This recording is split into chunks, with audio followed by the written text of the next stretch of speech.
Hi guys, today we will be talking about Federal Skilled Worker Program. The reason why I decided to do this program is that I mentioned this program when I was explaining Human Capital Priorities stream under Ontario Immigrant Nominee Program, and I explained you that under that program you can choose to be assessed based on, Federal Skilled Worker Program or Canadian Experience class. And then I figured it out that some of you are not familiar what Federal Skilled Worker Program is, so I want to explain this to you. Again, I want to tell you that, September is my birthday month, so if you want to participate in my giveaway, you need to go to my Instagram right here, stepup_Canada, and leave the comment under my, post on my news feed, which video helped you the most. So then I will choose, the winner on September 23rd, because I really believe that, in my birthday month, I should give something, give away. And it's going to be, professionally written resume and cover letter for your job occupation, so you can apply, you can start applying for the jobs in Canada. But obviously, I will need to see your previous resume, and you will need to fill in the questionnaire.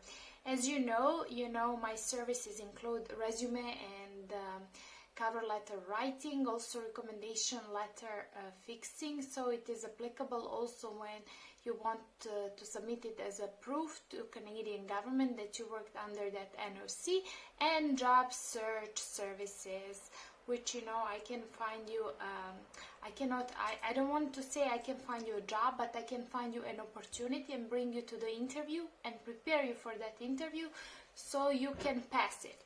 Okay, so before I start, don't forget to like, share and subscribe to my YouTube channel. Again, follow me on Instagram, stepup_Canada, and we're ready to start. Okay, so let's start. Let's see what is like Federal Skilled Worker Program first, who is it for, and what is required from you. Okay, so Federal Skilled Worker Program is for those of you who are outside of Canada. You are a skilled worker and you have experience. In order to be eligible for this program, you must meet minimum requirements. So there are 3 requirements. They will judge you based on skilled worker experience, language ability, and education. They will assess your application based on the 6 factors. I already mentioned this in this video, Human Capital Priority Stream. And it's going to be your age, your education, work experience, if you have a valid job offer, English or French language skills, adaptability, and the pass mark is 67. So you have to have at least 67 points. Again, you can see how they, give you these points at the link in the description box below. So do not ask me, these kind of questions. Just get, just go to the description box and you will always find the links for additional information and more into the details. I'm just giving you overall picture so you know what is it about. Otherwise, if I go explaining every single detail, this video is going to be 30 or 40 minutes, and to be honest with you, I know that some of you you don't have time to listen to that long video. So I want to make it short, concise, and really clear for you so you understand when you read by yourself. Okay, so next thing, your work experience. Now we are going to discuss your work experience. Skilled worker experience means you are either in skilled category 0, A, or B. So please, if I said skilled worker experience is category skill 0, A, or B, if you start, sending me emails and say, oh, but I am skilled category C or D, am I eligible for Federal Skilled Worker Program? No, you are not. Okay, so there are programs for you. because I keep receiving these emails, even though I said, you know, explicitly in some other programs, this is for category C or D, and they say, oh, can I apply under this?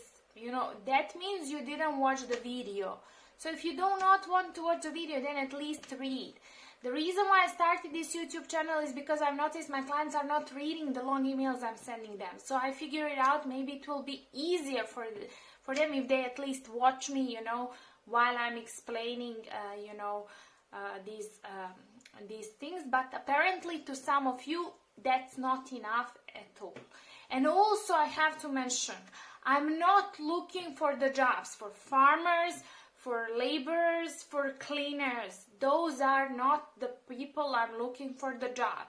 I'm looking for the job for these skilled categories, 0, A or B, sometimes C, if it's a truck driver or nurse aides, okay? Those are the C type categories, okay?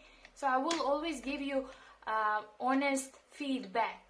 And I will tell you, I do not think that you have, you know, realistic chance of moving to Canada under this job occupation.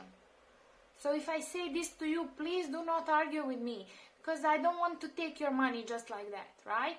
If I say no, I know why I said no, and I will give you the link so you can check it, why it's in shortage, or, you know, to see, be realistic. So, and please do not say to me, I had this guy, he wanted to be a farmer or something, and he said, I have money, I will pay you.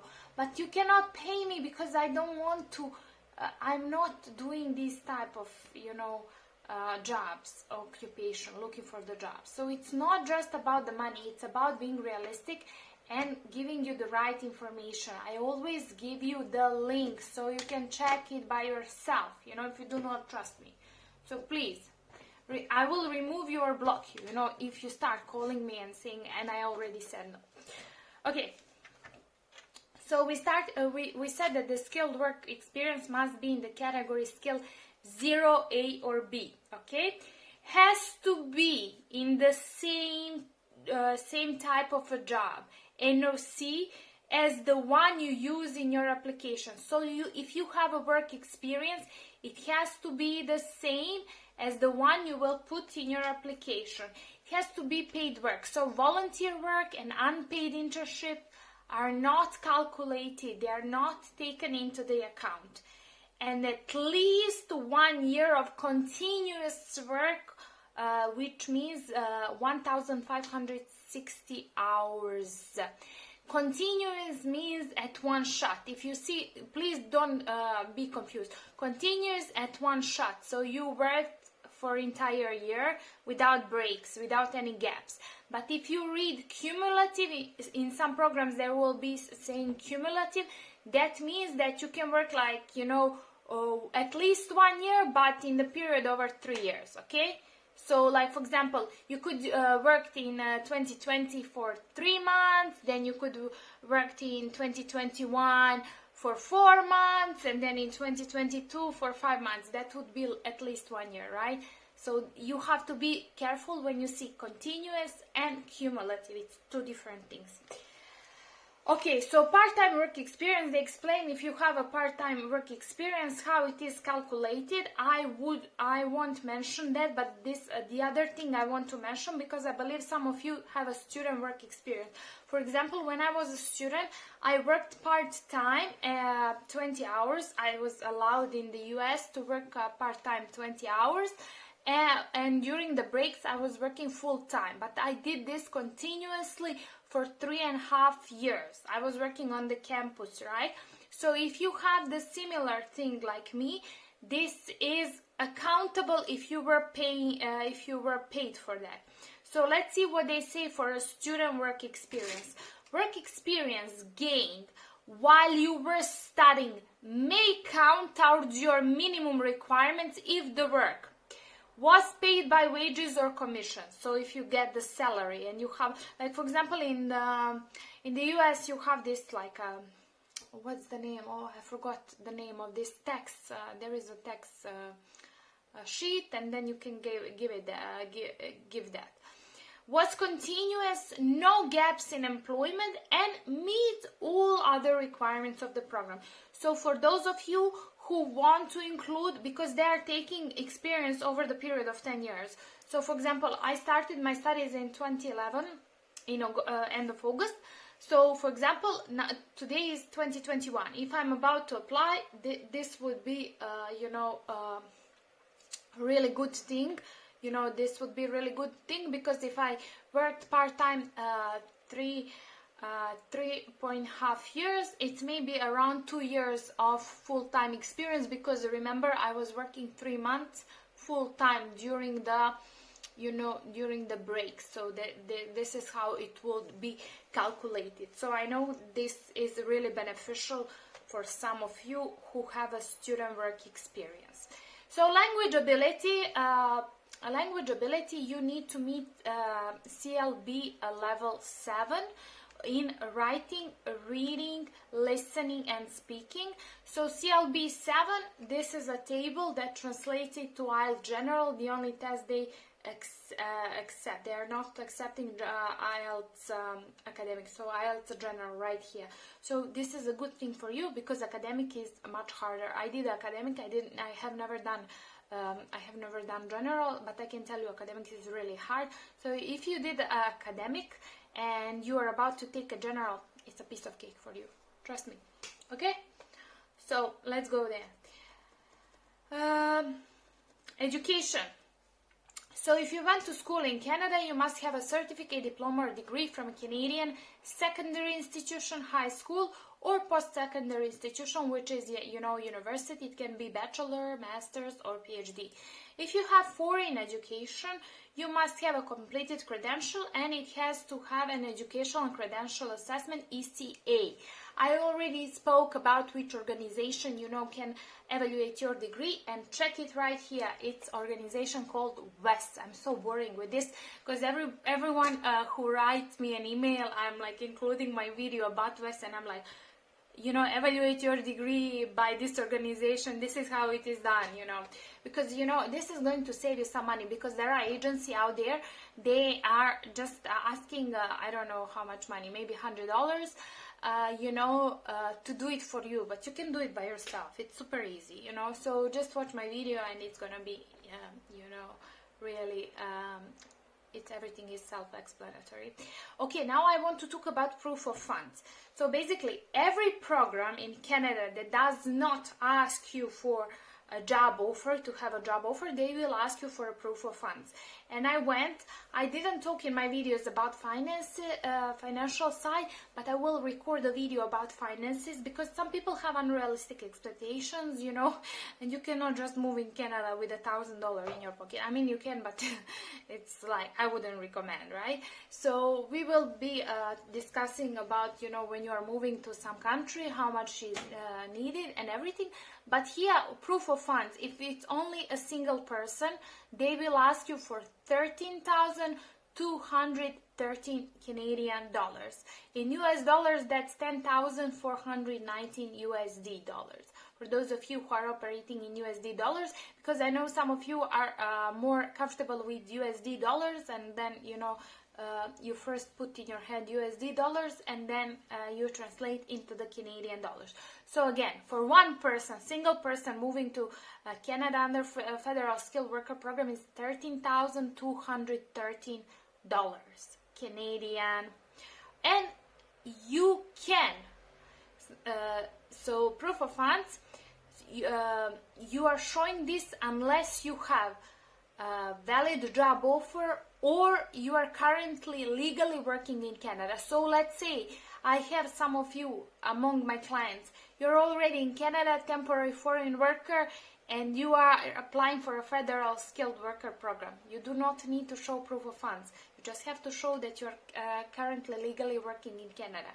Again, if you have a valid, if you're a foreigner, you're outside of Canada, you got that job offer, you have to show a letter of employment. You are not showing this $13,213. And I believe every dependent after this, they are adding $3,560, but I'm not sure. You have to check at the link, in the description box, because I just checked for one person. Okay. admissibility, you must be admissible to Canada. What does this mean?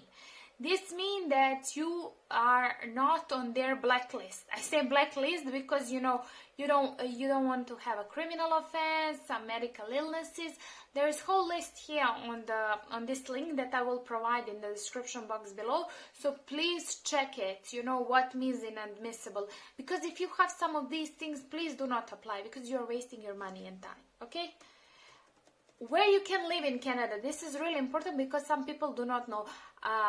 In Canada, Quebec is kind of province for itself, so you can choose under Federal Skilled Worker Program any province and territory except Quebec, because Quebec has its own Quebec Selected Skilled Workers, program. So it's my topic for the next video. I want to tell you again. I can look for the job in Quebec for you, but it has to be with your help. Why?